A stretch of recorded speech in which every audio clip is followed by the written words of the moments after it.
At first glance, our eyes are immediately drawn to the striking figure of a half-naked woman, reminiscent of an ancient statue. Wearing the Phrygian cap, the ultimate symbol of freedom, and brandishing the tricolour flag, the embodiment of republican ideals, she instantly recalls Marianne, the allegory of liberty, equality, and fraternity. This first impression is reinforced by the armed figures around her. We think of the storming of the Bastille, of popular uprisings against absolutism, of the violent upheavals of the French Revolution. Delacroix seems to be celebrating this turning point in French history through this masterpiece of national art. It is liberty, leading the people. And yet if we stop at this surface reading, we actually completely miss the point. Looking closer, it quickly becomes clear that Delacroix's liberty is far from the classical, idealized allegories of the past. With a musket in her hand, her underarm exposed, her yellow dress torn and dirt-stained, Delacroix deliberately gave her raw, realistic traits, very different from the frozen images of traditional iconography.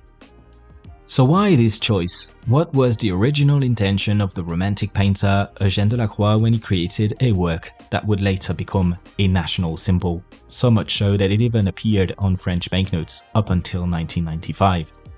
To understand this, we need to take a look at one essential clue: the date. The painting was made in 1830, that is to say 4 decades after the events of 1789. In those 40 years, France had gone through a succession of shifting regimes, revolution, Napoleonic Empire, and then the Bourbon Restoration. In July 1830, the so-called Three Glorious Days saw a new popular uprising break out, directed against the authoritarian rule of Charles X and his attempt to alter the constitution. This revolution lasted 3 days, ending with the abdication of the legitimate monarch and the rise of Louis-Philippe, hailed as the citizen king who was supposed to usher in a more liberal monarchy. Yet for many, this outcome was a disappointment, falling short of the republican hopes of the people. It is in this heated, ambiguous context that Delacroix painted liberty leading the people. Through this canvas, he was not so much paying homage to the revolution as trying to win favor of the new king.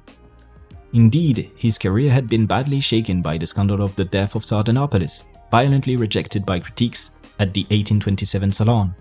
With this painting, Delacroix sought rehabilitation, hoping to secure official commissions from the state.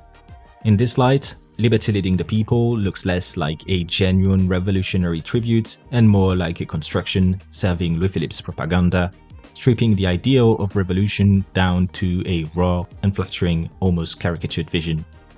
In fact, as a known Bonapartist, Delacroix seems to be using the painting to play on the fear of endless revolutions, the fear of society being dragged down, of political apathy, of the tyranny of the majority, as Alexis de Tocqueville puts it in his later work, Democracy in America. And when we linger on the canvas, this anxiety becomes palpable. At Liberty's feet, bodies pile up in chaotic motion, faces marked by fear, exhaustion, and violence reflect the brutality of the moment. In the background, clouds of smoke in blue, white, and red blur the outlines of Paris, suffocating any sense of heroism and instead evoking an oppressive, unstable atmosphere. On either side of Liberty, figures like the young street boy, who may well have inspired Victor Hugo's Gavroche, seem driven by an insatiable thirst for revolution. They are guided not by a single ruler as in the monarchy Delacroix ultimately sought to defend, but by an idea, an allegory, liberty herself, leading the people, blindly one might say. Hence the title of the painting, Liberty, Leading the People.